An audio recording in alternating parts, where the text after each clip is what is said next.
Today is Friday, July 9th, 2021. Coming up on Roland Martin Unfiltered. COVID deaths worldwide have now passed 4 million. Medical experts fear we may be seeing a second wave. We'll talk to a black medical professional at North Carolina A&T about that. President Joe Biden met with civil rights leaders on yesterday. We'll talk with one of them about that meeting. Also, I talked with Cedric Richmond, President Biden's senior advisor, about the Build Back Better agenda. We'll also talk about what they're doing to ensure black businesses are getting a part of these infrastructure dollars. In our Where's Our Money segment, we'll talk about a collaboration between Pepsi and the National Urban League that will provide black restaurants with the help that they need. Plus, an internal survey by Walmart found many high-ranking black employees wouldn't recommend working at the company. Plus, a Louisiana teenager made history as the first black winner of the Scripps National Spelling Bee. We'll tell you about Zalia Avant-Garde. Plus, today's Essence Throwbacks features Kirk Franklin, Queen Latifah, Remy Ma, MC Light, and an epic performance by Teddy Riley and Dougie Fresh. It is time to bring the funk. I'm Roland Martin Unfiltered. Let's go. He's got it. Whatever the biz, he's on it. Whatever it is, he's got the scoop, the fact, the find. And when it breaks, he's right on time and it's rolling. Best believe he's knowing. Putting it down from sports to news to politics. With entertainment just for kicks, he's rolling. It's on go, y'all. It's Roland Martin, Rolling with Roland now. He's funk, he's fresh, he's real, the best, you know he's Roland Martin now.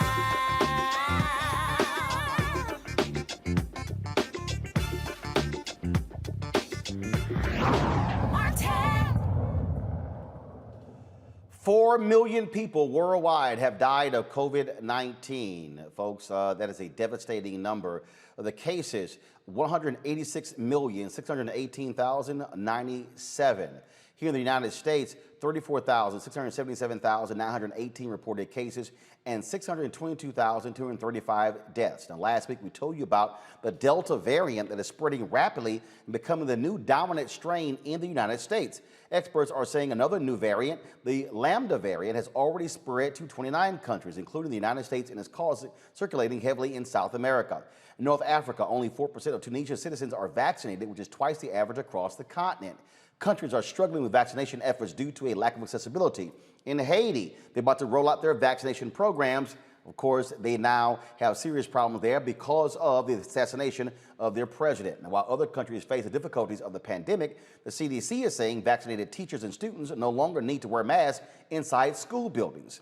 The CDC's new announcement follows a decline in COVID-19 hospitalizations across the nation and a national campaign making children as young as 12 years old eligible for the various vaccinations. Dr. Joseph Graves, Jr., professor of biological science at North Carolina A&T, joins us right now. Doc, glad to have you here. When we talked to you last year about COVID-19, you said there are going to be different strains. That was, I think it was March or April. We now are seeing that. The issue that we're now dealing with is the vaccinations that have been created. Can they counter these new strains? Well, right now, the good news is that they can, but we don't know how long that's going to be true. So the problem that I've been consistently pointing out to as many people as I possibly can is that evolution works and the virus evolves. And currently, while the vaccines do protect against both infection and also, most importantly, hospitalization and death, there's no guarantee that that's going to continue to happen. And let me give you a really concrete example of this. In 1917, the influenza then acted very much like COVID does now in terms of mainly killing old people or people with pre-existing conditions. But after 1 year of evolution in the human species, by 1918, the 1918 variant killed across all age categories. And eventually the pandemic lasted 5 years and killed over 100 million people worldwide. And so my fear is that we're just beginning to see what COVID can do. And so the idea that people are falsely presenting is that we're somehow out of the woods is absolutely incorrect. And the thing here is, I mean, you have these states that rush to open up. You have folks who are unwilling to take the vaccination. You've got conservatives who say, look, I'd rather die than take these vaccinations. You got people who are still acting a fool, upset with masks. And I'm sitting here going, y'all act like everything is all hunky-dory and all good. It's not. We've had Dr. Ebony Hilton, who's been on the show. She said a friend of hers who was vaccinated actually got COVID. Other people have talked about that as well, them having the vaccination and still getting COVID. So you still got to take precautions. Yeah, absolutely correct. I mean, in the best of cases, the vaccines prevent infection of the Delta variant at 79% Moderna and 64% for Pfizer. But that means that 21% and 36% of people will catch the Delta variant even if they're infected. All right, so hold on. I want you to repeat that. If you had the Moderna shot, I've had that one. What's the percentage? The percentage is 21% can still catch COVID even if you've had the Moderna shot, and that's basically 1 in 5. Pfizer. And the Pfizer is 64%, which means 36% can catch COVID, and that's basically 1/3. J&J. I don't know what the numbers are for J&J yet, so I can't speak to that. But most unlikely, I mean, I would say very likely it's in the same range as Moderna and Pfizer. And so the point here is that right now, even though the vaccines protect you from catching COVID, it's still preventing people from being seriously hospitalized or dying. But we don't know how long that's going to last. And here's the problem that I've consistently tried to warn people. The larger the number of people are who are not vaccinated, the larger the opportunity is for the virus to evolve more transmissible and more dangerous strains. And that's why when I spoke with you back in March of 2020, I argued that it was really important for us to drive down the number of people infected, not just in the United States, but worldwide. There needs to be an international effort to get vaccines out and to bring down the number of people infected as soon as possible. If we fail to do this, and unfortunately we are failing to do this, we are going to see more and more and more dangerous strains. And so far, we haven't seen a 1918 influenza that kills everybody. But I hate to say it, and I hate it when I'm right, but if it continues on this path, I will say we will definitely see a more dangerous variant coming along in the not too distant future. And this is also why, we've made this point that you've got to have the federal government putting the resources, and I keep saying it, putting it in Black-owned media, putting it in other forms to communicate to people the right information. And it doesn't help when you have these assholes at Fox News and OAN and Newsmax who are constantly out here fighting vaccinations, fighting masks, saying it's time to stop wearing masks on buses and trains and airplanes. And I'm like, are you idiot? Do you fools realize what's actually going on? Yeah, and you're absolutely right, Roland, because quite frankly, reports have demonstrated that if the federal government had acted in a concerted manner in January of 2020, we could have prevented now some 500,000 deaths, or close to 500,000 deaths. So I lay all those deaths at the doorstep of Donald Trump and the people in the Republican Party and in the right-wing conservative media that enabled his crazy messages to go to the public. these people are irresponsibly killing people that did not have to die.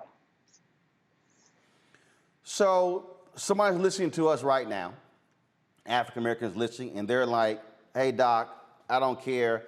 I'm just not going to take this vaccine. Basically, what you're doing is you're playing Russian roulette with your wife, with your life. The reality is you can very well die. If you take the vaccine, what you're saying is even if you get the Delta strain, you're not going to be as in bad of a shape as folks who do not have the vaccine. Correct. Vaccination will still save lives with the Delta variant. And quite frankly, this comes down to not just a question of saving your own life, but saving the lives of the people you love. And I have to believe that people still do love other people besides themselves.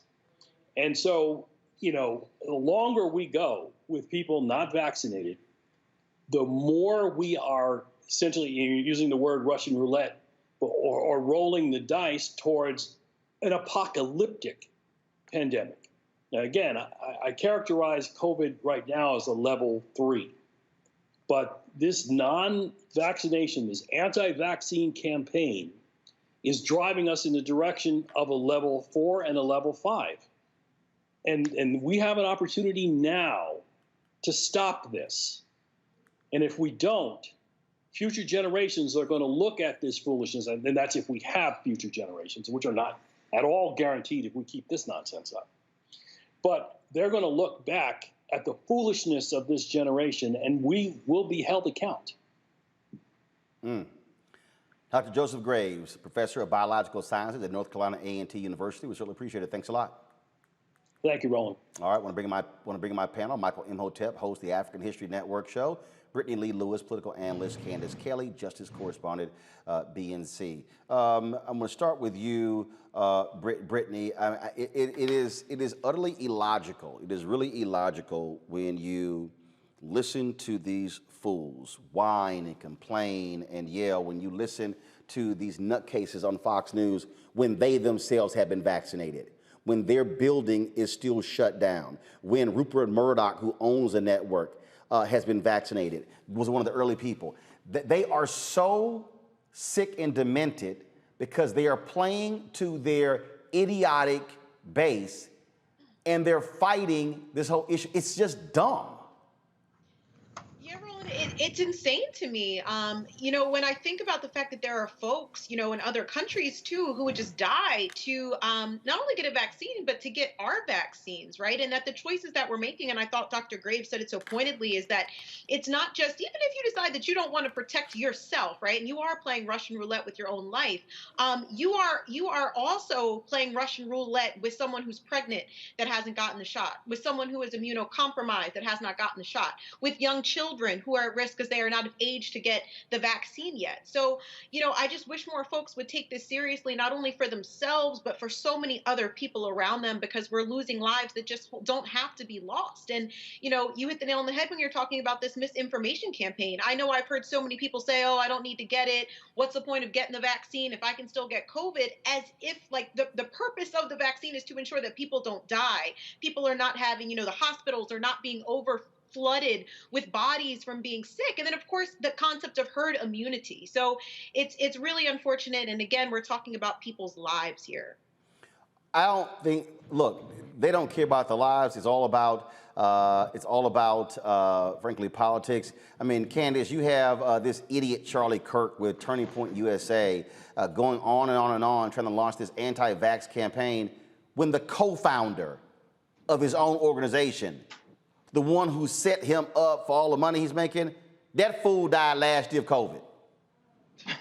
The hypocrisy is really stunning when we think about, first of all, these media organizations that you talked about and the doctor talked about. It's their responsibility right now actually to let people know that soon and very soon, you will probably be mandated to wear those masks. Soon and very soon, you may not want to give your 12-year-old and under a shot. But that's coming. When we look at the UK and that variant and how 90% of those people who are affected have been those people who've been between 9 and 12 predominantly. So there are a lot of things that are coming down the pike that the media is just missing out on and informing people. And as you said, people close to home in every circle, no matter what circle you are, you can be someone who is crying that the vaccine is no good. And if people right in your circle of dying, this is a continued part of the lie. This all stems from Trump, the Republicans, and that whole era that should be done soon, but it is not. It is alive and well. And people just need to be warned and understand that this thing is going to morph. We've seen it morph already in terms of this COVID. We've seen it morph, and it's going to morph again, like the doctor said. And people just I don't understand why they don't understand that it's coming, because we've seen variations already, and the numbers are only going up, which is why we're at 600,000 people who have died in the United States of America of this. So the warning is out there, but it's up to people for them to listen, and it's up to the media to do their job to inform people that it's coming, it's going to change, and how we're comfortable now at restaurants and traveling internationally, all that's going to change very swiftly. We know it's coming. We're getting the warnings. We're just not paying attention for some reason. And Michael, to the black people who are watching us, stop listening to these idiotic entertainers who don't know jack about science. Well, yeah, brother, I tell my listeners, get medical advice from medical professionals. Don't listen to these simple Simon-ass people in social media or these entertainers. A lot of these same people back in February and March of 2020 were saying black people couldn't get coronavirus. How'd that work out for you? But even more importantly than that, when we look at the propaganda that Fox News is pushing and Rupert Murdoch, not only did Rupert Murdoch get vaccinated, but Donald Trump got vaccinated. Donald Trump and Melania Trump got vaccinated before they left the White House, but they did it in private. So you have Trump supporters who are fighting vaccination. Now, I'm not saying they should get vaccinated. I'm saying seek out medical advice, okay? But here's the thing. A lot of this mask aversion, Trump, the GOP and Fox News, OAN, and this right-wing conservative media, they have taken the mask aversion and they have turned this into an attack on critical race theory. And then what they have done is infiltrated local school boards. And Scruffy Two Shirts, Steve Bannon on his podcast said the way to political power now is gaining positions in your local school boards. So this is all a coordinated effort. Yep. Okay? So this is really what we have to understand. But get medical advice from medical professionals. And, you know, I'm like the Lone Ranger. I don't take my mask off. I'm still wearing my mask. I don't care what the CDC says. I just don't have it on now because I'm on your show. But other than that, I still wear my mask. So we have to protect ourselves. And lastly, the great pandemic in 1918, 675,000 Americans died, okay, between 1918, 1919, and early 1920. 675,000 died. We're at 600,000 right now with coronavirus Americans dying. So we have to be very careful. Absolutely. And so, folks, I'm telling you right now, if you're one of these people who believes in not getting vaccinated, I'm sorry, you're crazy. You're playing. Look, there's no flip side to death. Once you're gone, that's it. That's it. You're not Lazarus. Jesus is not going to breathe life back into your body. That ain't happening. And so you better want to live as long as you possibly can and not play these games. And so also, if you're having events, y'all better sit here and have social distancing. You better mask the hell up. You better sit here and tell people to wash their hands. But people are walking around out here acting like everything is just all great and it's no and assuming everyone else is vaccinated, which was part of the problem when they just opened everything up because people began to assume. And I'm telling you right now, don't sit here and play games with your life. And then you can be like the rest of these people. I keep seeing these stories who are going, oh my, like there was some conservative who believed that crap. Then all of a sudden started whining and crying because they almost died. Yeah, that's what happens when you listen to dumbass Tucker Carlson and dumbass Sean Hannity and Laura Ingraham and those idiots on Fox and Friends. Now, hey, white America, if y'all want to kill yourselves by listening to Fox News, fine. Go on by yourself, kill yourself, but don't come near us black people, okay? And Roland, we know when we look at the map for places that are not vaccinated and for those people who have voted for Trump, you put them over one another, it equals up that if they're not vaccinated, then they probably voted for Trump. You look at the map, the numbers almost are equal to the numbers of people who are not vaccinated and voted for Trump. We know where the message is coming from. Yeah, Charles McLaughlin on YouTube says, mask it or casket? Right. That's a bumper There you sticker right have it. there. I'm just saying, y'all can play games, but stay the hell away from me. All right, folks. Right. Yesterday, President Biden met with civil rights groups. And of course, while he was doing that, Vice President Kamala Harris was visiting Howard University, talking about how voting suppression is happening all across this country. The Democrats also announced they're going to spend $25 million to combat Republicans on voting requirements. That seemed to upset Georgia Governor Brian Kemp. During an interview on Fox News, Kemp defended the state's, voter suppression laws by responding directly to Vice President Kamala Harris. Here's this weasel.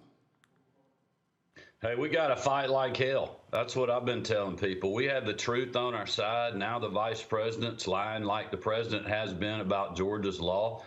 We actually add the amount of days that people can vote early on the weekends in the state of Georgia. We've got many more opportunities for people to vote early than President Biden's own state of Delaware and a lot of other states where the Democrats are in control. They're just not being truthful to people. And listen, this is just part of their playbook. Their legislation failed at Congress to have a federal takeover of elections, which is unconstitutional. Now they have the Department of Justice when we have, violent crime, killings in major cities all over the country, a crisis at the border. And the fight they're picking is suing us over our Elections Integrity Act. And they realize now, after the Arizona ruling, that's not going to work. So now they're moving to the Democratic Party at the national level, trying to spend $25 million to cancel us. But my message is, look, we're going to stand up and fight. We have the truth on our side. But you need to be aware, they're going to try to cancel you. They're going to try to boycott your business, move your ball game, just like they did the All-Star game in Georgia. They're going to come after your way of life. This isn't a fight just in Georgia. This is a nationwide fight. It is one worth fighting, and that is what I'm going to continue to do. And that was a whole bunch of lying right there by Brian Kemp. We all know that's a trash bill. He knows it, we know it, and so it's simple as that. Joining me now is Melanie Campbell, President and CEO, National Coalition on Black Civic Participation. Dr. Janetta Cole, National Chair of the National Council of Negro Women. Both of them were at the meeting yesterday with President Biden. That meeting went a little longer than expected. Dr. Cole, how committed is this president to going around the country speaking on the issue of voter suppression and voting laws? My pleasure to respond to you, Professor Brother Roland Martin. Indeed, yesterday, the legacy civil rights organizations were convened by the president and the vice president of our country. We expected to be in the Roosevelt Room for 1 hour. It was easily an hour and 30, maybe 40 minutes. What we were able to communicate to our top political leaders is that in the Black communities where we are invested large, where we work, where we live, enough is enough. Voter suppression, which is being run in cynical, but unfortunately effective ways by the Republican Party, and this is not a partisan issue. This is the fact. This sounds like, feels like, smells like the kind of voter suppression that I experienced growing up in the Jim Crow South. Yes, Jim Crow got all dressed up, cleaned up, in a nice three-piece suit, while she's in a St. John. But this is the same voter suppression that has haunted Black people almost since we got here. In the old days, I'll tell you what happened when you decided to vote in your interests, when you decided that indeed it is your right to vote. Do you know, in some situations, People were literally lynched. That's what happened when Black people tried to vote. Or there were those silly games like, come over here and read this passage of the Constitution and interpret it for me in 5 minutes. Here's a bowl of, I don't know what it is, marbles.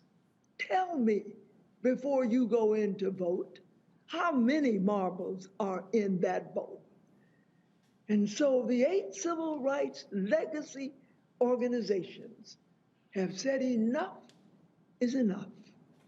And I am beyond grateful for the joy and the privilege of working with my sister leader, Melanie Campbell, as Black women move into a week of action.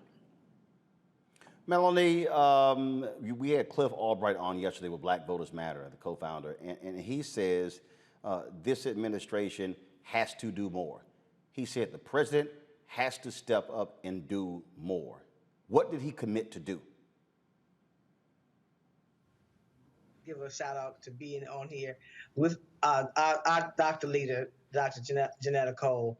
And it's an honor to always have this opportunity to be with her and be out here fighting the fight for and with our people.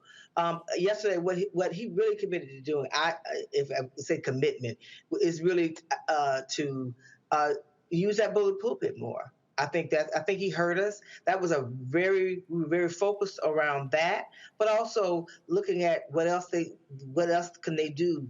Can they do more when it comes to the court system? Right now, we don't think so after what happened last week with the Supreme Court decision that has really impacted adversely the Section 2 of the Voting Rights Act. But also, what can they do when it comes to executive action and get out here and show the sense of urgency. Presidents go out and they sell what they want, what they need to sell if they can't get the Congress to move. So both President Biden as well as Vice President Harris, I think they heard that. I think part of what I can't say with 100%, but I think a lot of what we had to say with him maybe have had an impact on him being able to make this speech on Tuesday and use that bully pulpit, because it's a powerful tool to use, and you can do some great things from that pulpit, from that pulpit, but from that bully pulpit, but also some really horrific things that we know we will continue to live through. So I think that was very, very important, and the sense of urgency, I think we left there with them. If it wasn't there, I think it's more there now.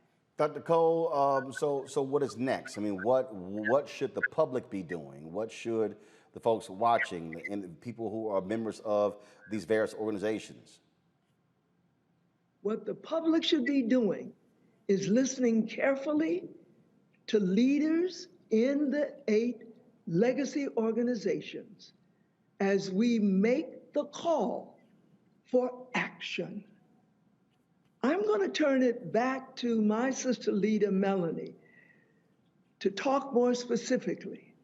But let me just say from my perspective, again, growing up in the Jim Crow South, everything that we have gained as a result of action. And so what you will see in the coming days throughout the summer will be action in defense of our right to vote, which is at the center of American democracy. We're not just using words loosely. We're talking about a democracy under assault. That is the correct description when people, based on the color of their skin, are being systematically prevented from voting. Sister Mel, if the brother professor is willing, maybe you would tell us more specifically what we've got planned. And I want to make sure I'm clear. It's not that we're saying it's time to act. It's time to keep acting. Organizing is going on. Cliff and Latasha, I was out there with them on that freedom ride a couple weeks ago. So it's about continuing to put the street heat out here and to make sure that we set the alarm bells for our community and others to know that this democracy, as Dr. Cole said, is under attack. And our vote, when it comes to the reality of what we're up against, if we don't see federal voting rights enacted in this country by August, quite frankly, Roland, because of the redistricting, then the idea of people saying autocracy versus democracy, it will be that with what we've seen happen already with these 48 states in your home state of Texas, the fight is on down there, right? But at the end of the day, one of the things that's really important is that we know that we can't go to the court, the system, the Supreme Court. Just let us know where they stand. We have to have legislation, and we have to have it now, because if the redistricting is done with the same attacks that are on our vote with voter suppression laws, we're going to see the same problem, not just from the top when it comes to the Congress, all the way down to the school board. So that's one. So next week, what we're doing with Dr. Cole and I and others, Black Voters Matter, Fair Fight Action, Power Rising, Black women, we came together, A. Philip Randolph Institute, AFL, Democracy Initiative, and many others, Urban League and others. We're coming together for the Black Women and Allies Week of Action, and that will culminate on Thursday on Capitol Hill. So we're going to use social media. We're going to have a call-in day, asking people to Roland, we need your help. Not putting you on the spot, but we do need your help to help us get that word out. The Senate will be back. The House won't be in, but the Senate. What we're saying is we have to be in the states every time they go home. We have to be out there making sure that they feel us. When they come back on Capitol Hill, they have to feel the presence, and we have to keep this on the front burner. So we're having this call to action starting on Monday with a social media day to start getting the word out. And folks will understand. We're going to have a town hall virtually, and then we're going to have a day of action. Call in. We want to break the switchboard, calling and telling those folks we want to see them pass the For the People Act post haste. And then on Thursday, we're going on Capitol Hill, and we're going to have a day of action. We're going to attempt to meet with senators. We're going to have some direct action on other things, a rally, and really show our presence for that week. And then I know that the following day is going to be either the leadership conference is having something, because it'll be a 1-year anniversary from the passing of John Lewis. So we're going to get in some good trouble, if you will, in the name of Congress, of our brother, the late Congressman John Lewis. And we have to keep the pressure on. We have to, so the meeting that we had, the mobilizations that have already been had, and we're trying to come together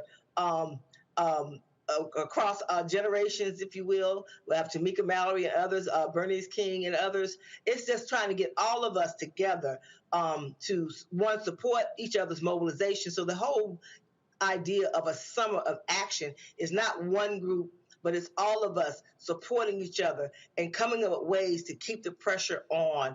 And minimally, if they don't do right, our people will be mobilized and understand what's at stake. And when in what they're doing to try to impact us will roll right on over and impact others. Every time they try to do something to hurt us, we know historically it will hurt them. But unfortunately, it will hurt us more. But the issue here, Dr. Cole, is simple. There are 2 senators who've made it clear that they are not going to end the filibuster. And so the question is, this pressure, is it going to be targeting Sinema and Joe Manchin, Kristen Sinema of Arizona, Joe Manchin of West Virginia? I mean, the arguments that Melanie laid out, we have made, we have heard, numerous people have said it, but the reality is this here. There are 2 Democratic senators who who are refusing to end the filibuster. That's why the For the People Act and the Voting Rights Act has not been passed. All of that hoopla about Joe Manchin having a Voting Rights Act compromise, that died when they couldn't break the filibuster. He keeps hollering bipartisanship. She keeps saying bipartisanship. They can't find 10 Republicans. So, all right, what now? You're so right. Let's just use simple arithmetic. We don't even have to call it mathematics. We need every Democrat, I mean every, to stand up and speak out and vote in the interests of the people. We know that historically, this filibuster has been used to stop issues being passed, acts being passed that are in the interest of the people. And so I'm not gonna sit here, Brother Professor Roland, and act as if this is just a little challenge. You know, we can do the arithmetic and we can convince some more Democrats and maybe even a few Republicans. This is a serious challenge. And one of the things that I liked so much about our time yesterday with the president and the vice president of our country is that they had a spirit of realism, not optimism. Because when you do the simple math, it's hard to call it optimism. But realism says that there are still ways that we can get legislative action. Because if we can't, then we have to ask, what happened to our democracy? Melanie, final comment. I would say, Roland, one of the things that we continue to speak out about is reforming the filibuster. That we put that out there, and we will. That's part of the message too. I mean, and it's not about. I don't know that we can convince 10 Republicans. I participated in these meetings. First of all, the answer is no.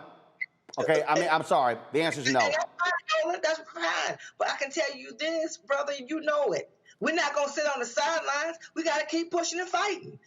It's like that's the bottom line. But on the fight, pressure. But on the fight, did y'all press President Biden to put more pressure on Sinema and Manchin? Okay, of course we did, Roland. Anybody that needs to be put pressure on, whether it's Democrat or Republican, we get that, right? So as I stated at the beginning, we put it out there. We told him they need to use the bully pulpit. He is the head of the Democratic Party. So those two people are Democrats. So put the pressure on your friends and your foes. But also, I don't think we can just do it through the normal process of just sausage making, which is why it's important that we all do what we can to push and get the people.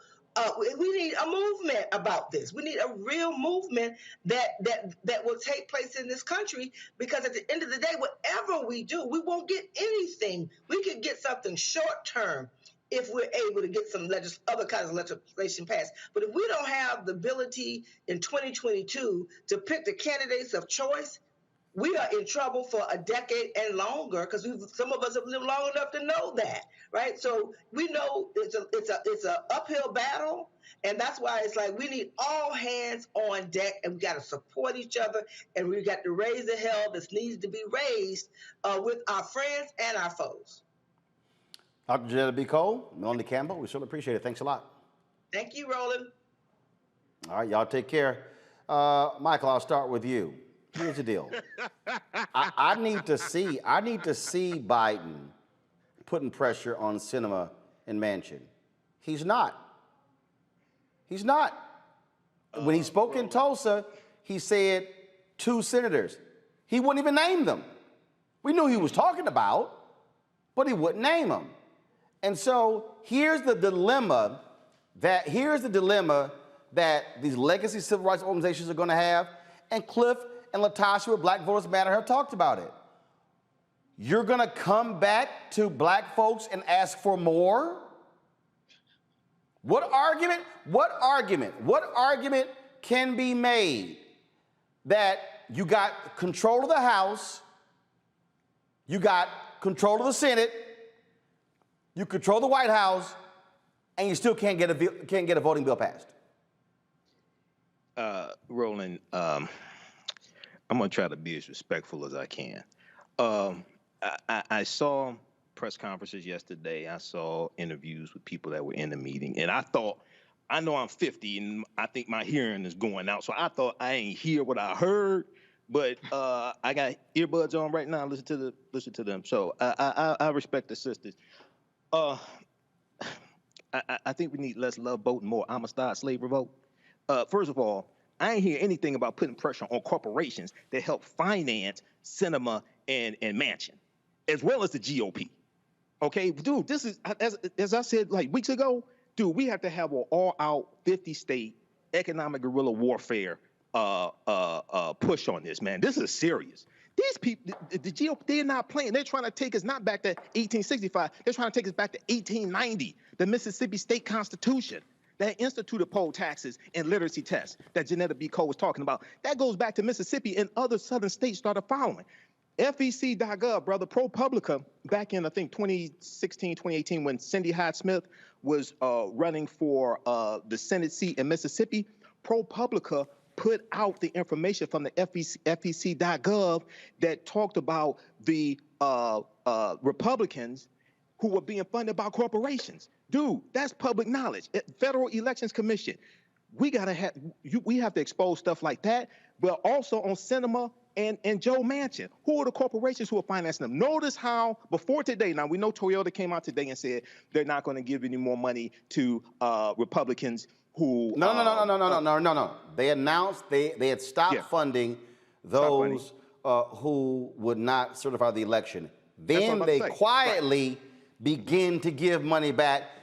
It wasn't until the Lincoln Project and other groups publicly outed them where they were like, okay, yeah, we're not going to give any money. But all of those companies who were making all of those cute public dropping press releases after January 6th quietly have gone back to giving money. Exactly. No, but I'm talking about the news that came out today about Toyota. Okay, that's what I'm talking about. Yeah, I agree with you on that. Dude, we're speaking the wrong language to these people. It ain't nothing.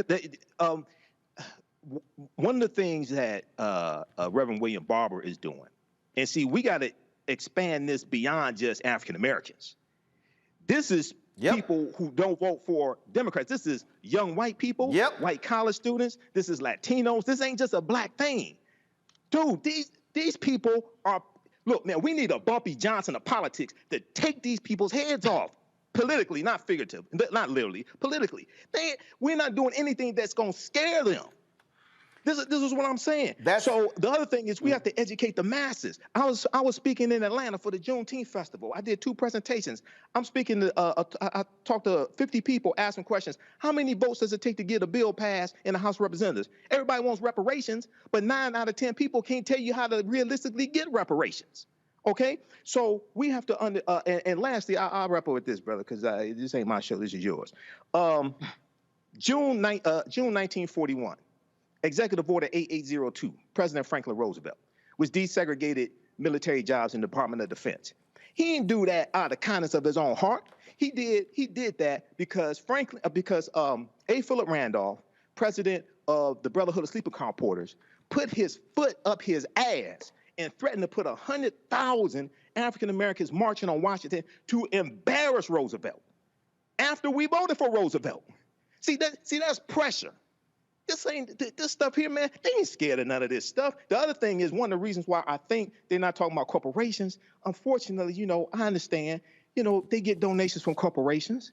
But the hell with that, man. Look, we need less love vote, more Amistad. The thing here, Brittany, when you begin to look at in terms of what's happening, again, we know exactly why the For the People Act hasn't been passed. We know who the blocks are. And at the end of the day, President Biden is going to have to do more. What I mean by more? Easy. President Biden needs to go to Arizona and, yes, deliver a real, hard-hitting speech on the issue of voting rights after the Supreme Court decision, which was the Arizona case. He needs to not be afraid of Joe Manchin and go to West Virginia and look them broke-ass white folks in West Virginia in the eye and say, y'all are also being screwed. Mm-hmm. Absolutely, Roland. So many important points have been made. First and foremost, Sinema and Manchin are full of it. And I think Michael is also absolutely correct. We have to hold them and their supporters, including those corporations, accountable.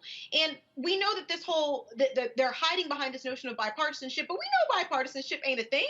Republicans don't give a damn about bipartisanship. Democrats need to grow a backbone, including Joe Biden, like you said, and get his hands really wet to do something about this, because this isn't just affecting Black folks. This is affecting everyone. Like you said, it's the poor white folks in Arizona. It's our Native American brothers and sisters. You know, I'm thinking about the folks who are living on reservations and tribal communities, which are located up to 20 miles from the assigned polling places. You know, where they're going to get hit hard. Everyone there doesn't have transportation or residential mail service. You know, the things that are being put forth are unfortunate. They're going to hit our democracy hard, and it's going to literally affect all of us. And we don't have a lot of time. So you're absolutely right, Roland. Biden needs to do way more, and especially in Arizona. Candace, it's real easy to tell civil rights groups, to tell Black Voters Matter, to tell Until Freedom and others, hey, we need you to do more. No, I need y'all to do more.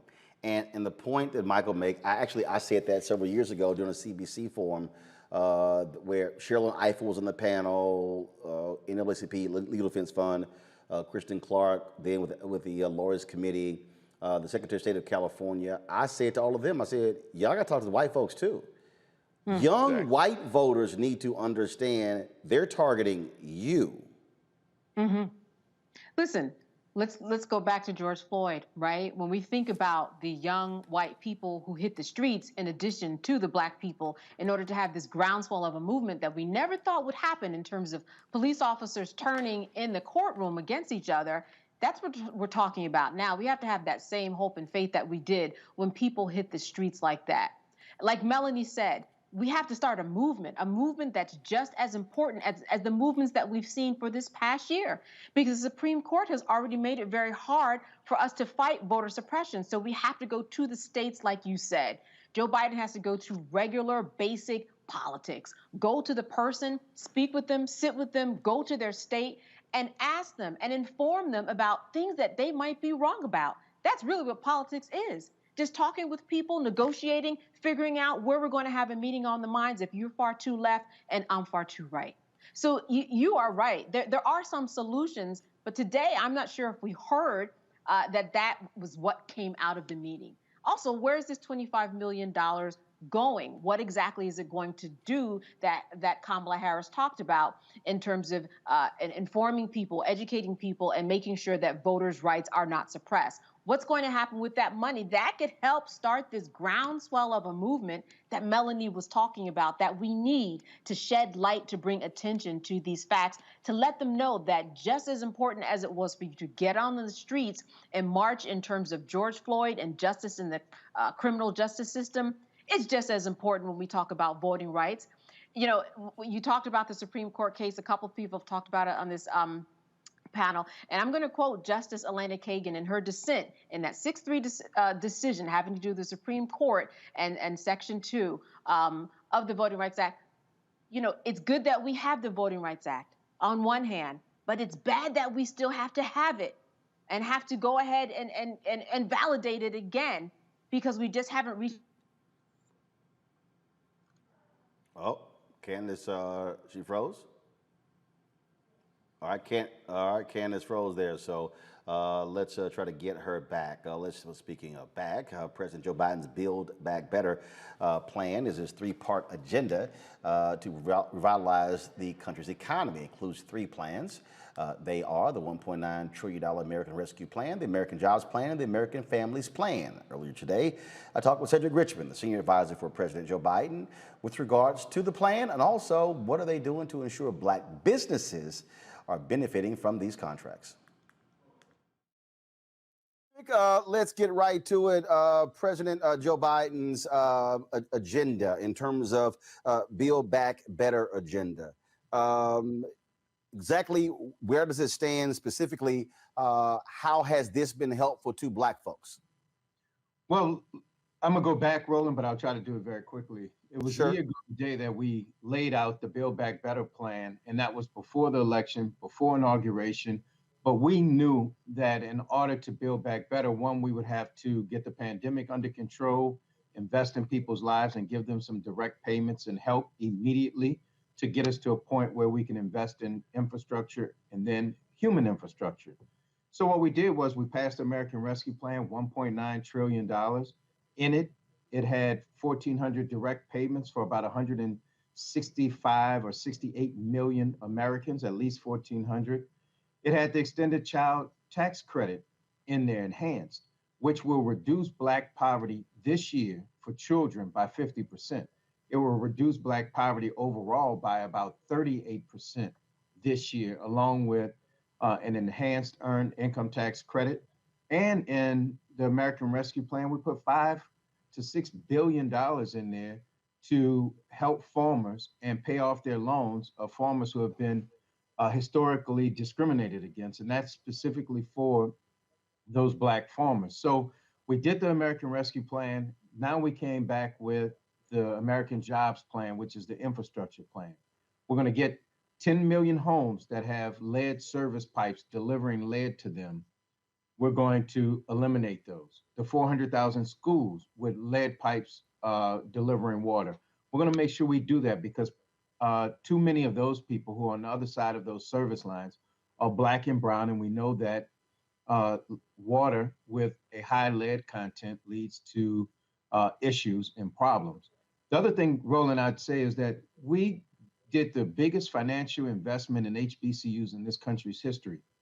We did $4.2 billion for HBCUs, $1.6 billion in capital finance, loan forgiveness or debt forgiveness, which they had been asking for and desperately needed, and then another $2.6 billion to help them through the hard times. And so we know that the Black community is disproportionately taking the health pandemic effects of it and the economic. And so we're going to cap it off by leaving the American Jobs Plan and then going to the American Families Plan, which combined the American Families Plan with those things that were left out of the Jobs Plan. And that's where we get our Build Back Better plan from. And that's going to invest in another 2 years of free education.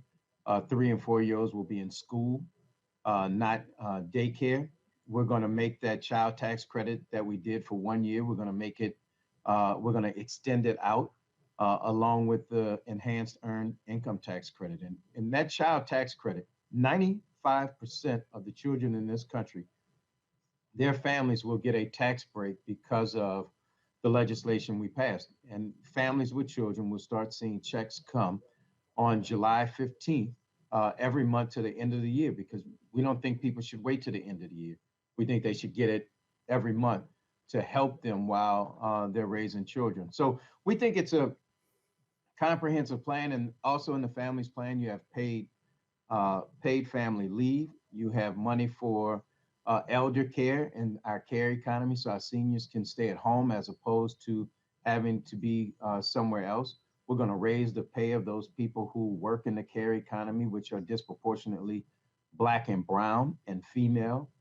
And we're going to invest in those Title I schools that we talk about that are primarily schools in poor districts so that they have a smaller income base. And we don't think we should cheat the children because of where they live. And so we're going to do that. So it's a robust agenda, Roland. And I didn't even talk about all the things we did in terms of not contracting with private prisons, changing the guidance to federal prosecutors saying, do not go in there and just ask for the toughest sentence that you can or longest sentence.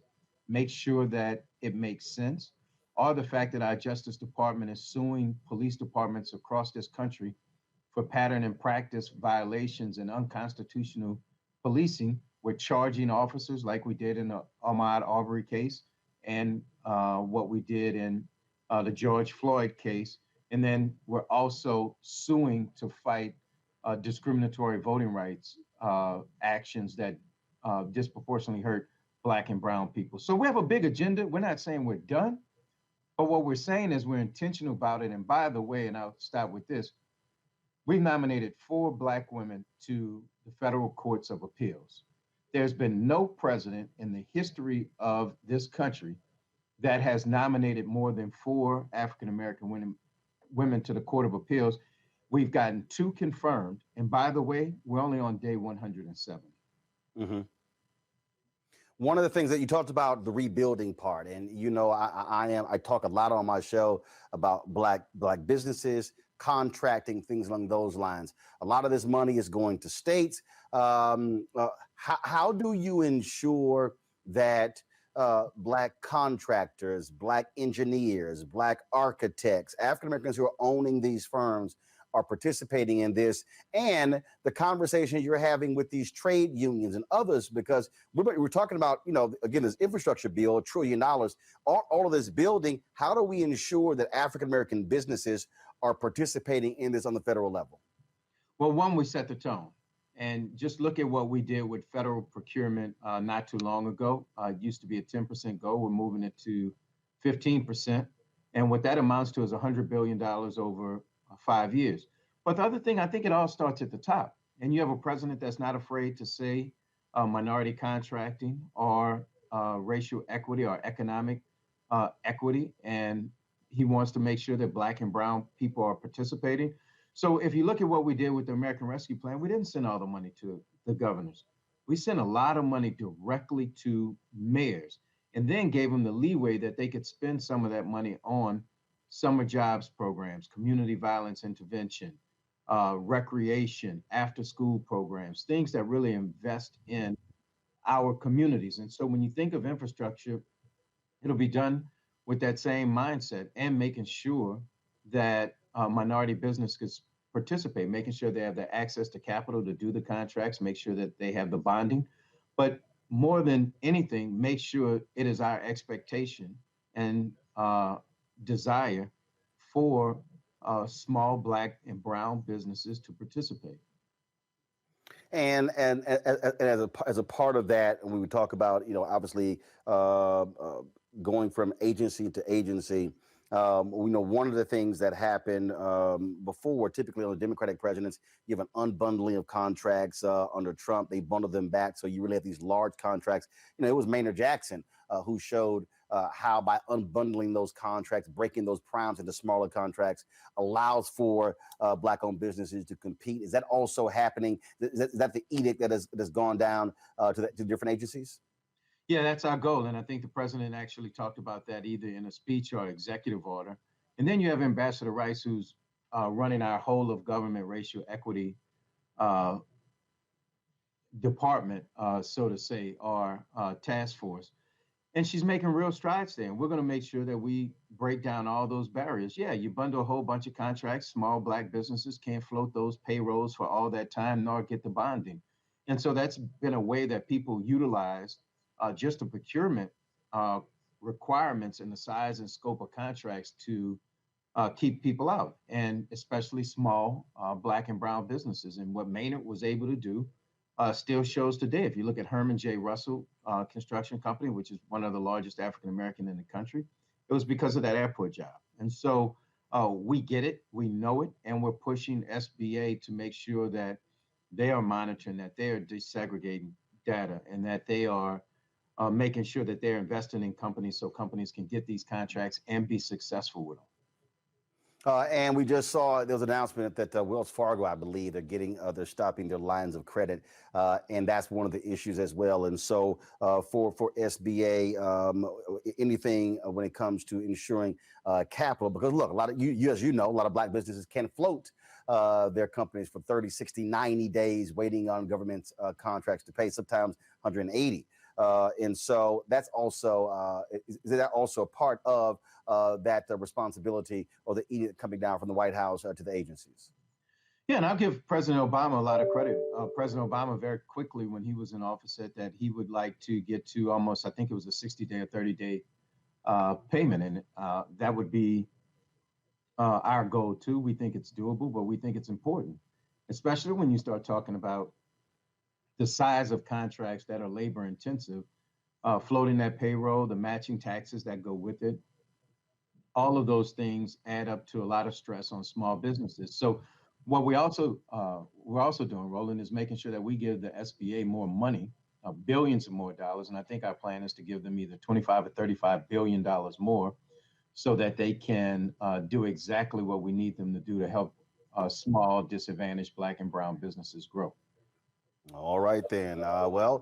We certainly appreciate the update and appreciate future updates because we're going to stay on top of this, pushing this whole issue, and not just in the private sector with these publicly traded companies as well, with our Where's Our Money segment, but really on the federal side as well, because that's the only way I think we're going to be able to put a dent in decreasing this wealth gap if we expand, build capacity for our Black-owned businesses.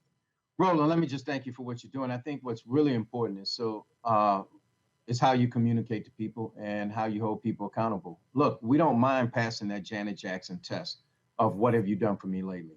We believe if you look at the historic investment in HBCUs, if you look at what we're doing, what we want to do in housing and all those other things, we are being intentional about helping the Black community, the brown community, and not leveling the playing fields, but actually bringing equity into it. So the more that we can educate people on exactly what we're doing, it's the more they know that elections actually have consequences. That, yeah, we got rid of the Muslim ban. Yes, we ended private prisons. All those things that we did almost on day one to rectify the damage that President Trump had done. They won't know about it but for you. So thank you for giving me this opportunity. Appreciate it. Thanks a bunch, and we'll chat soon. Thanks a lot. All right. All right, folks. Got to go to a break. We come back. First Black winner of the National Spelling Bee. We'll show you who she is. She also got some basketball skills. We'll also talk about a Confederate statue. Bye-bye in Virginia. Also, Black senior executives at Walmart not happy with the company. All that's next on Roland Martin Unfiltered. Back in a moment. I believe that people our age have lost the ability to focus the discipline on the art of organizing. The challenges, there's so many of them and they're complex, and we need to be moving to address them. But I'm able to say, watch out, Tiffany. I know this road. That is so freaking dope.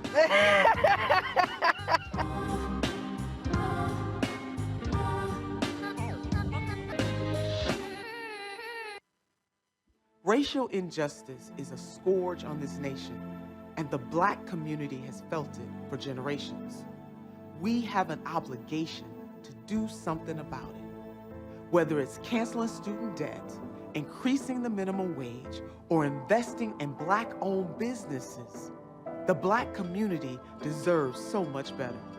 I'm Nina Turner, and I'm running for Congress to do something about it. Seeing a non-constitutional filibuster being used to block constitutional voting rights, and we can't stand for that. And people all over the country are saying they want VRA, they want the For the People Act, they want living wages, and they're tired. We can't separate this stuff. Voting rights, living wages, infrastructure. The same people are trying to block all of it together, and we must stand up together. We need a season of nonviolent direct action to deal with this and to change this nation. We must do more than just rally now, because our democracy is being threatened. And the question is, which side are you on? That's how we won voting rights.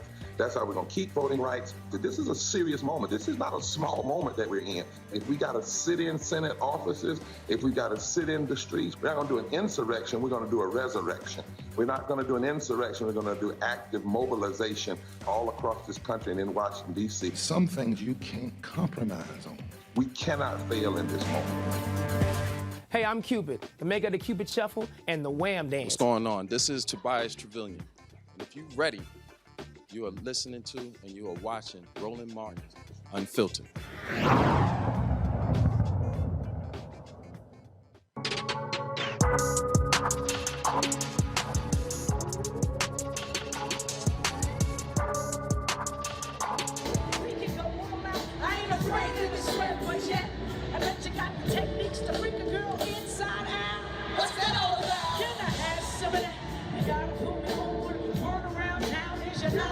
wrong.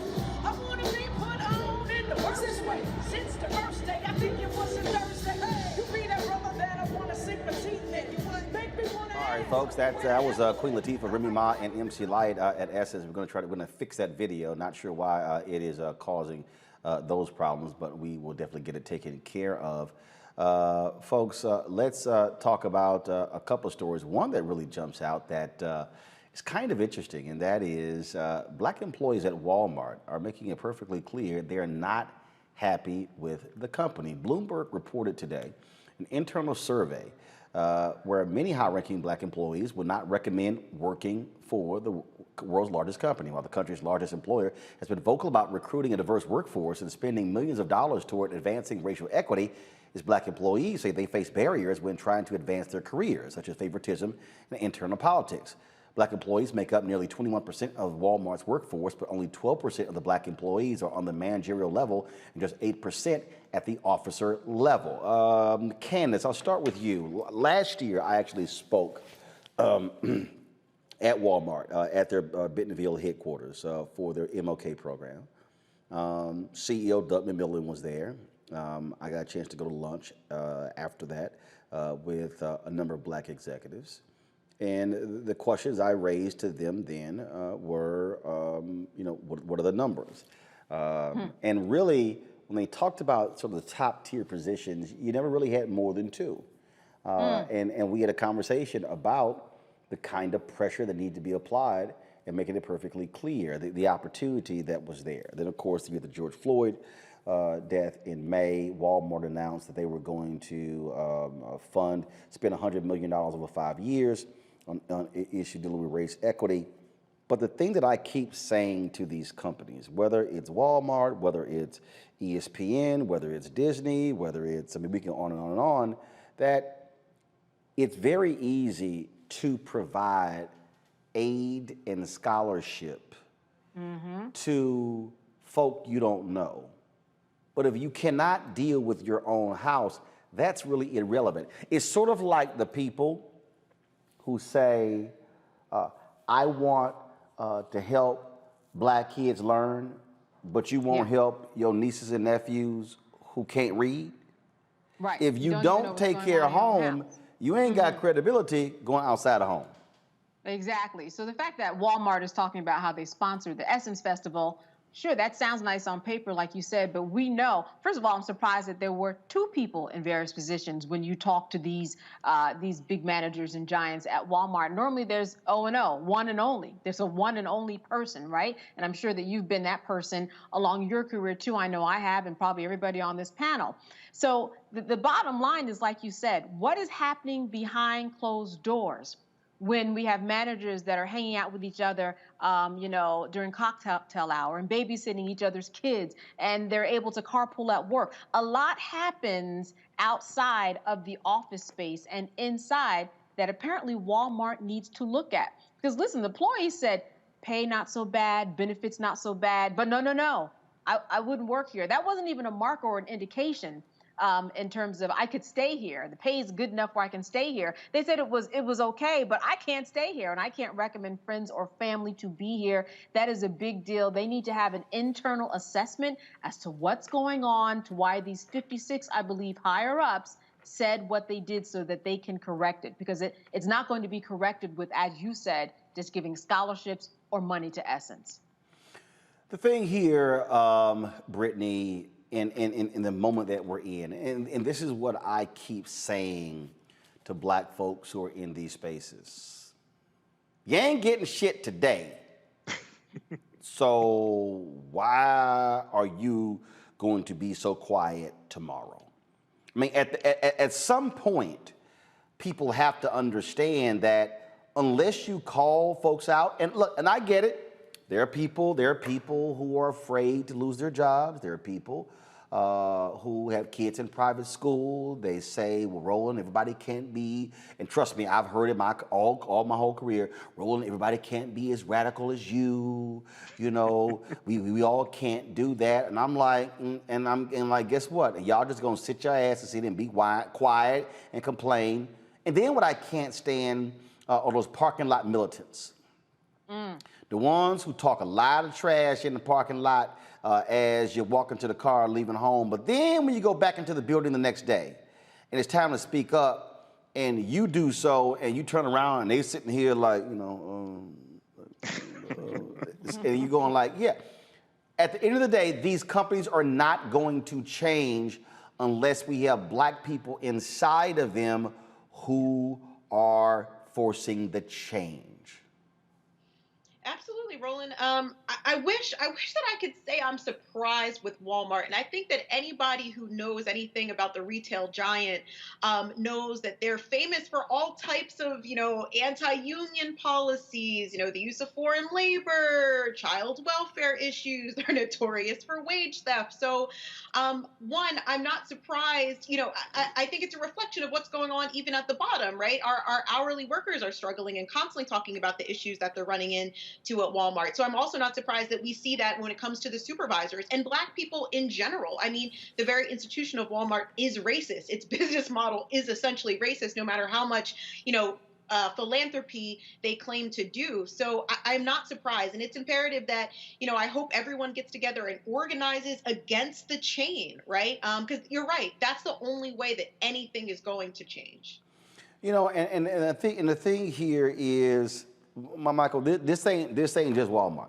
I mean, we could just sit here and just do a roll call of company after company after company after company after company where they have these issues. And look, Doug McMillon was a nice guy when I met him, was very receptive to what I had to say. And this is actually what I said. In fact, Walmart was supposed to send me a copy of my speech. So let me tell my office, they never did. So let me tell my office where my video.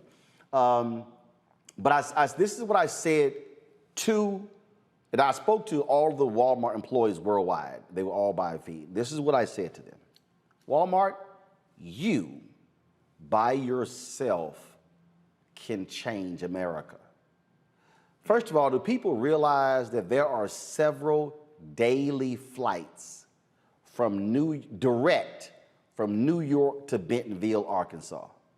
Y'all, I ain't say, hell, you ain't got a lot of direct flights to Little Rock. But the reason there are direct flights to Bentonville is because of Walmart. And Tyson Foods is down the street. So the reality is Walmart shifts industries.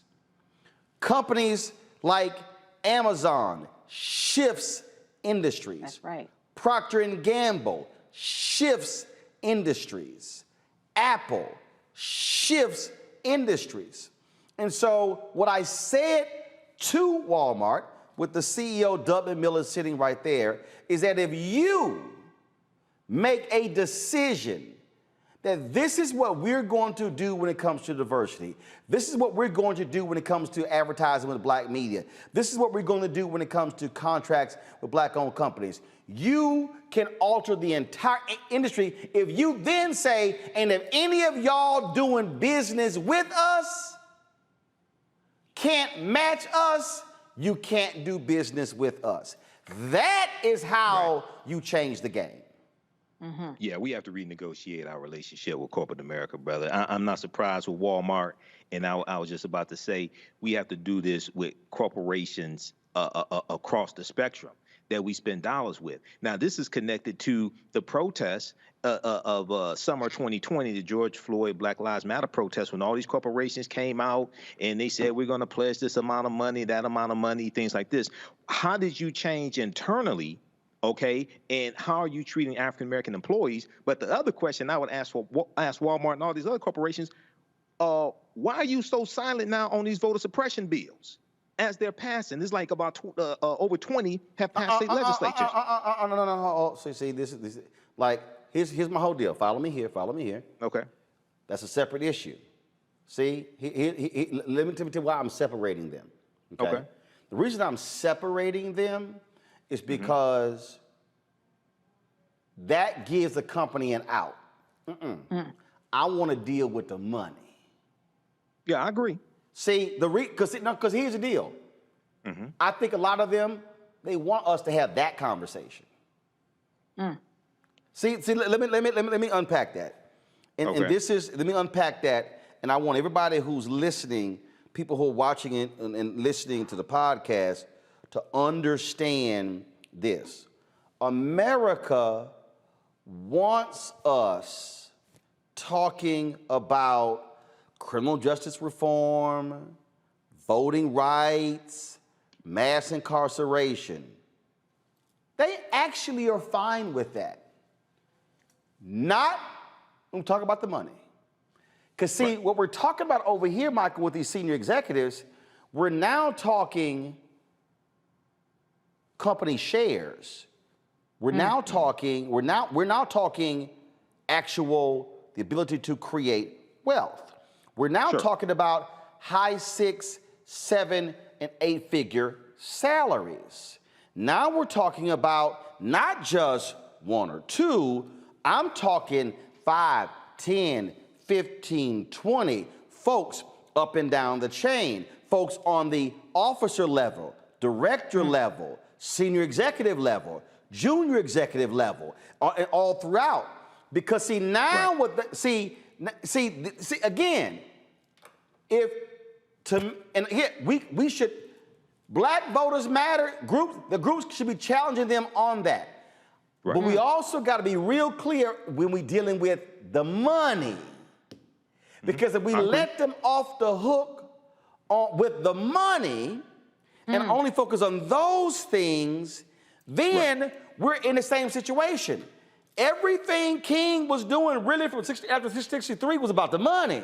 What happened was Black people actually, we were so heavily tilted to politics that we didn't focus on the money. This complaint here about from the Black employees, this is not a survey of all Black employees. This survey that Bloomberg got their hand on was 56 senior Black executives. That's a money conversation. Oh, I agree. As somebody that graduated from Wayne State University's business school, I totally agree. It's about the money as well. And when we had that conversation about the money, in addition to that, conversation about contracts that these corporations, including Walmart, have. Contracts for janitorial services, contracts for advertising, all that, because that deals with African-American-owned businesses. Contracts for advertising on Roland Martin Unfiltered. That deals with African-American-owned businesses that are allowed to grow, okay, because they have contracts with these corporations as well. That's another conversation dealing with the money as well. So I totally agree with you. We have to have multiple conversations. Yeah, so I think now according to Walmart, this was a preliminary deal. There were several affinity groups they have there. They have ongoing conversations. But the thing here, it was very interesting because, you know, when we had that lunch, a lot of them Black employees were like, damn, this bro is like really radical. And I'm like, hello? See, hello? I've been there. I mean, again, my whole deal is when these companies invite me to speak, I don't change my message. I don't change my tone. I'm real clear. If you gonna invite me, you gonna get me.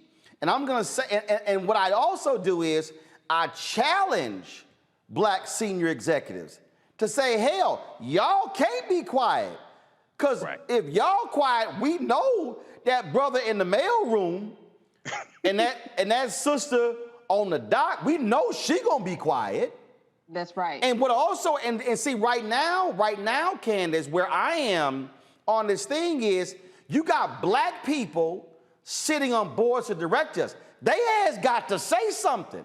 Here we are out here demanding these companies spend more with Black-owned media. I need the Black people sitting on the board at Pepsi to say something. I need the Black people sitting on the board at McDonald's, sitting on the board at Apple, the Black folks sitting on the board at Square. We could go on and on saying something. You ain't there just so you can get some stock options and get some cash. You supposed to be there representing more than just you. You can't not say something now. Monday is not going to be the same. Monday shouldn't be the same in terms of now that this report is out, What is the next step? The power is in the hands of those 56 men and women who are in those positions, and let it trickle down. Like you said, let them see what you're doing at the top. They're at the top of the top, not the top where most of the white men are. But for those who are at the top of their game internally there at Walmart, they have to do something, and it will trickle down. They've got all the power. We're talking about it here tonight. They've got the power tonight, so Monday's got to look different. They have to hold Walmart accountable. And Brittany, I just want y'all go to my computer. I just want to show y'all. This is their website. This is the executive management team of Walmart. Doug McMillon, President, CEO. Dan Bartlett, Executive Vice President. And you go down here and you see on this team, I mean, in terms of you get down to Kelvin Buncombe, Executive Vice President, Neighborhood Markets, Walmart. Let's see, I'm looking for somebody else black. Ben Hassan is the Senior Vice President and Global Chief Culture, Diversity, Equity, and Inclusion Officer. But again, what I'm looking for, let me tell you what I look for, y'all. When I talk about corporate America, I look for people who have P&L responsibility. I met Ben, great guy, but Ben don't have P&L responsibility. Other positions do. You go down here, you keep going, you keep going. Dr. Cheryl Pigas, Executive Vice President, Health and Wellness. Nice position. That's not a P&L position. Follow me here. Dakona Smith, Executive Vice President and Chief Operating Officer, Walmart U.S. That's a P&L position. Latrice Watkins, Executive Vice President, Consumables, Walmart U.S. And so this is so what you have on the executive management at Walmart. You got 2 black women. You've got 3 black men out of 9, 12, 15, 18, 21, 24, 27, 30, 33, 36, 39, 42, 45, 48. That's what you have. And then you have their board of directors. I know Carla Harris. She's vice chair of wealth management at Morgan Stanley. I know her well. But this is where, and look, Marisa Mayer used to be over at Yahoo. Randall Stevenson was over at AT&T. But the bottom line is Cesar Conde, chairman of NBC Universal, on the board. I'm sorry. Sarah Fryer, CEO of Nextdoor. In fact, we're launching an initiative with Nextdoor beginning next Tuesday. This is where we need corporate board officers to be challenging and demanding, Brittany, change, not slowly, far more quicker. And so I really hope, Brittany, that Walmart senior executives really listen to what these black senior employees do. And in fact, one of the black employees said, is the pay great? Yes. The benefits great, but they actually said they would not recommend any other black executive come to Walmart. That's a damning statement for a company, for a senior black executive to say, I ain't recommending nobody come here. That's serious. That's a serious problem, right? And I think it's very telling to see what Walmart decides to do with that information.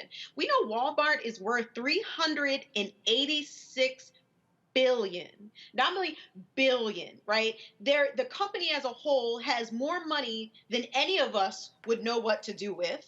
Right? All of their top executives are paid well. There's no reason why black folks should not be happy there. I mean, that's scary, Roland. So I do hope, like you said, that both the board of directors, as well as those high-end black executives, work to change, continue to work, because I'm sure they've done something, I'm hoping, but continue to change the culture there. Because the reality is Walmart is a large employer of black people, of people of color, of working class people, right? We are the people that are making their business run.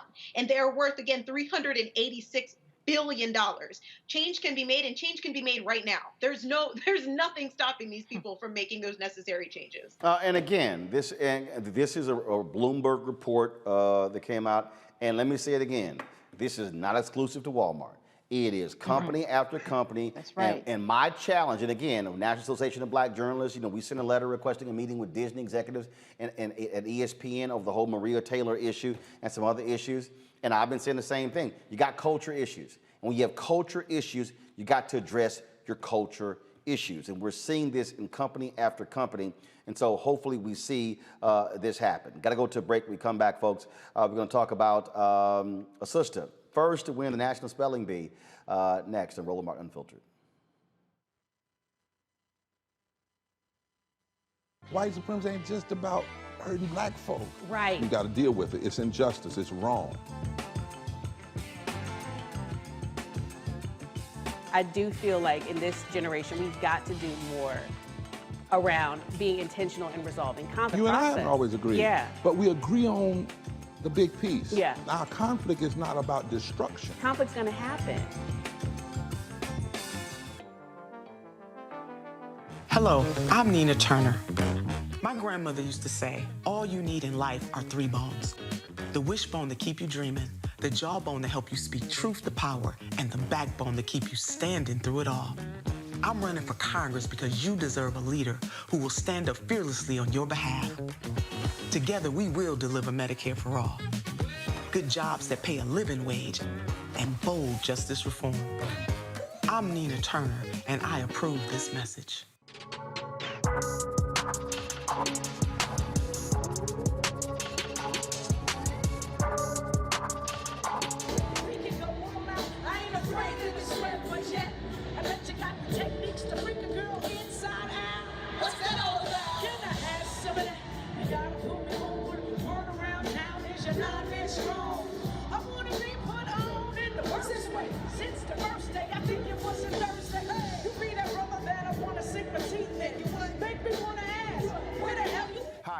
Nolan. What's up, y'all? I'm Will Packer. I'm Chrisette Michelle. Hi, I'm Chaley Rose, and you're watching Roland Martin Unfiltered.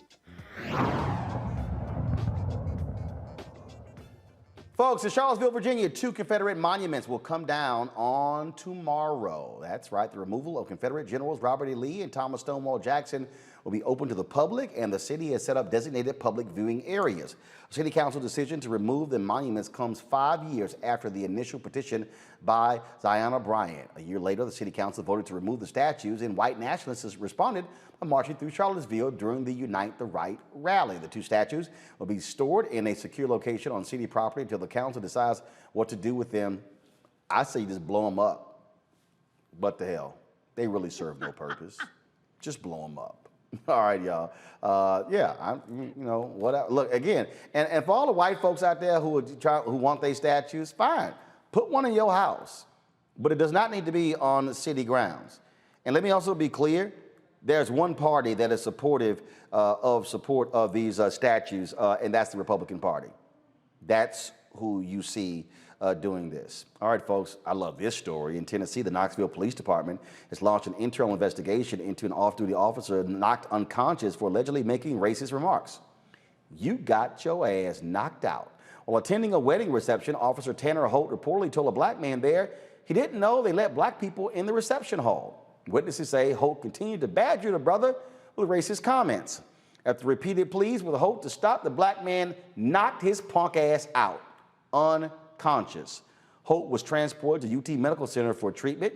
No charges have been filed in the incident, and the Knoxville Police Department has not stated if or when Holt will return to duty. See? Yeah. Look. We trying to chill, Brittany. Listen, Roland, I bet you he won't say no foolishness like that again. I bet you he won't try that again. He got what was coming to him. I'm just, I keep warning these white people, Michael. Y'all need to stop rolling. I'm telling. What do I always say? Y'all gonna roll up on the wrong brother at the wrong time and gonna get your ass knocked out. Right. Well, brother, he was blue before this. Now he's black and blue. They've been listening to Donald Trump too much.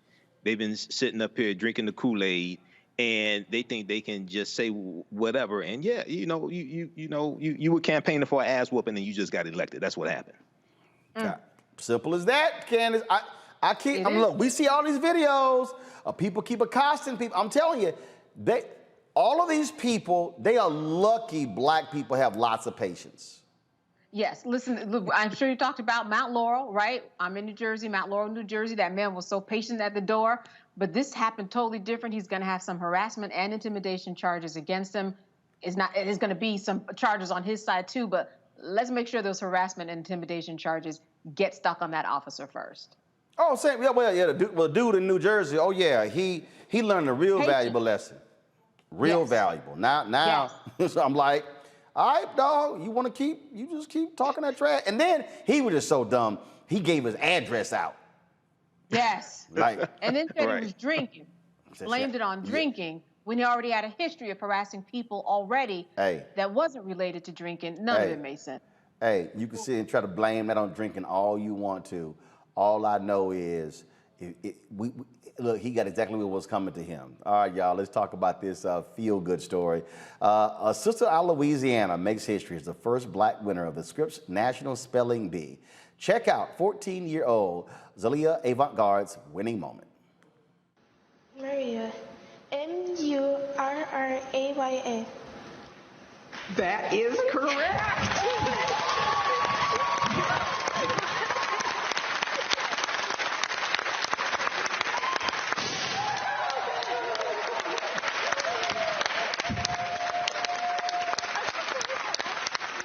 And there is your champ, the holder of 3 Guinness World Records, and now the 2021 Scripps National Spelling Bee winner.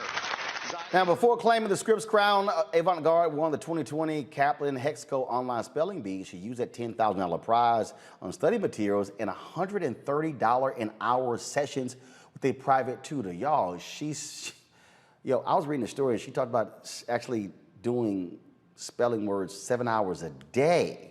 This is what she said. Spelling is really a side thing I do. 7 hours a day? It's like a little hors d'oeuvre. Basketball is like the main dish. All right, so her basketball skills have been all over. She holds 3 Guinness Book of World Records. She has this unicycle dribble. So check this out, y'all. So she is amazing with the basketball. As I said, ESPNW spoke with her about her superb accomplishments. Here's what she told ESPN. My name is Zaila Avant-Garde and I'm 14 years old. So I have a Guinness World Record for most bunch juggles in 1 minute with 4 basketballs. Don't remember the number, but it's a lot. Then I have one for most dribbles in 30 seconds with 4 basketballs. The one I have, which is like the crowning achievement of all basketball Guinness World Records, is the most basketballs dribbled in 1 minute simultaneously, which is 6 balls. For my 13th birthday, I decided that I wanted to celebrate becoming a teenager to do a Guinness World Record. I don't know, it was just kind of like just rapid succession. I couldn't just stay doing one thing for forever, so you just keep going and going. I'm on the road and I put that on the game. Yeah, miss me with that bullshit. All right, y'all. That's an amazing story. Great smile there, and man, really, Candace, spelling is a side thing. She spends 7 hours a day spelling words. You know what? That's what it takes to be great and excellent and number one at something. What I love most about this story is that one day her father was just watching the spelling bee and said, "Hey, can you spell this word here?" And she spelled it and kept spelling it and kept spelling it. And that's what happens when you expose young people to things that they never thought they could have done. I mean, no, we don't go around, doing fencing, a lot of horseback riding, but expose them to it. It may just take. She wasn't talking about spelling. She was talking about basketballs.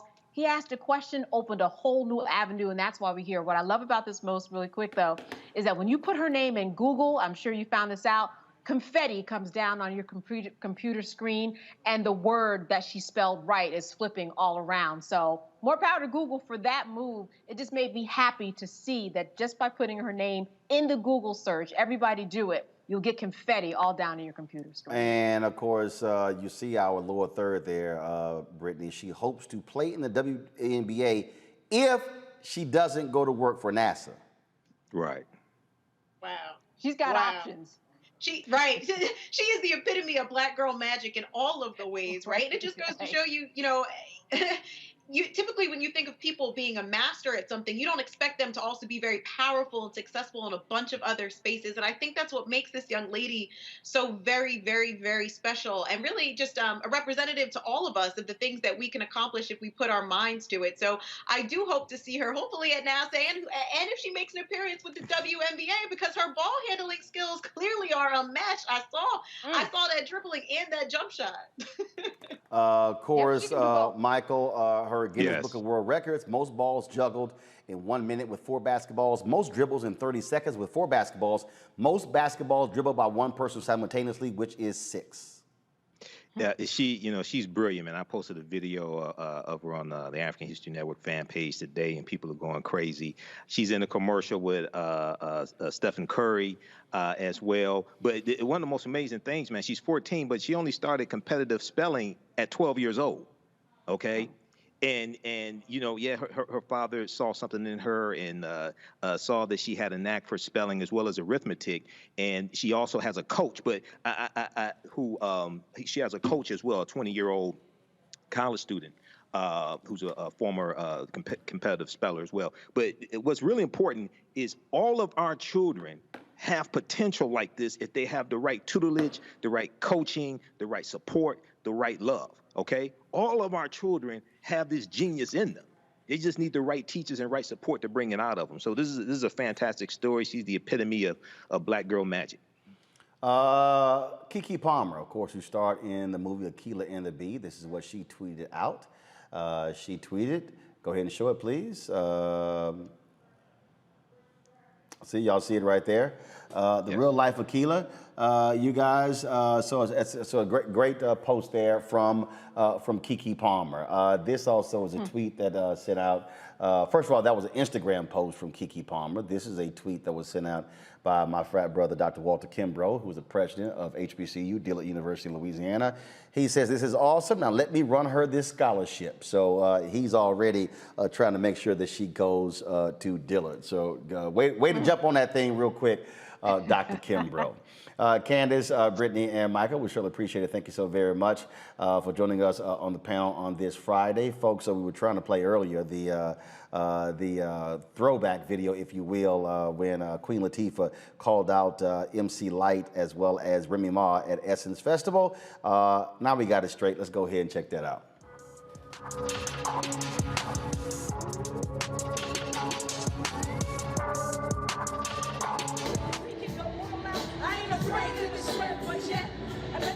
Techniques to bring a girl inside out.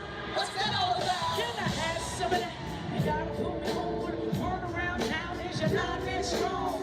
I wanna be put on in the worst this way. Since the first day, I think it was a Thursday. Hey, you be that brother that I wanna sink my teeth in. You wanna make me wanna ask, where the hell you been? I like the way you people all that personality. But I got flavor too. It isn't here with me. Hey, make some noise, man.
All right, folks, and so we wanted to close the show out this Friday with a little fun. I mean, we love music here as well. How about when Teddy Riley brought out Dougie Fresh, the human beatbox, and Dougie did his thing on the stage. I wanted to go ahead and show y'all that. It's always great to see my man Dougie Fresh when he hits the stage. And so we're going to play that. We'll end the show as well with our Bring the Funk fan club. Y'all know how to support us. Joining our Bring the Funk fan club, Cash App, $RM Unfiltered, PayPal.me/R Martin Unfiltered, Venmo.com/RM Unfiltered. Zelle is Roland at RolandSMartin.com, Roland at RolandMartinUnfiltered.com. And so, just to end us on a great note, if y'all actually want to see also the replay of the Essence Festival, 2021 Virtual Festival, go to EssenceStudios.com, Essence.com. And we want to thank Coca-Cola for being a sponsor, being a partner with us. And so we're going to close this Friday out with my man, Dougie Fresh, Teddy Riley.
That's my big brother, y'all.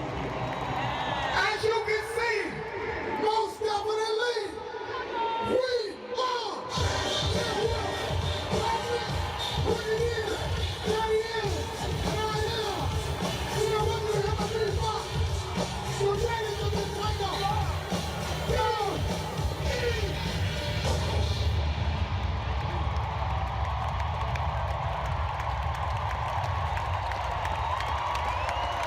Now that's how you win. Give it up for my big brother. Yo, Teddy, man, I gotta tell you, you doing this Essence Festival is one of the most special times in my life. Because you are, in front of these 80,000, you are my brother. You understand? And let me tell you something. We are proud of you, brother, to the fullest. Make some noise for the unbelievable, talented, gifted, my brother. Tell you what. Teddy, I gotta tell you, man. You got so many artists back there, and I seen one back there. I ain't gonna say who he is, but I gotta tell you one thing. Your security is so tight.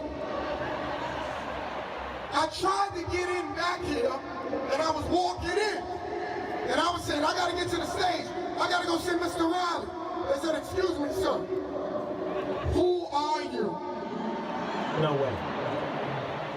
And I said, I understand. I said, my brother. I don't know if you know me, but my name is. Alright, get up on your feet, That's what I told him. Then I said this, Teddy, I said, you probably know me. They'll give you the heat dropper. Like the ever since I created the people. That fresh cat, that keep the seats high. Time we want, we leave a line around the bar. I'm the oldest, youngest, honeys with all sweet. Hands in the air, still dancing the free. In fact, whoever's left, y'all can let this soak. But first, I'll be out, y'all. Let me clear my throat. Back now, back, sex now. But back, the fact that I get back now. D-O-U-G-I-E. Don't front, I know you, and you know me. And let me change, y'all. What the dollars and the flow?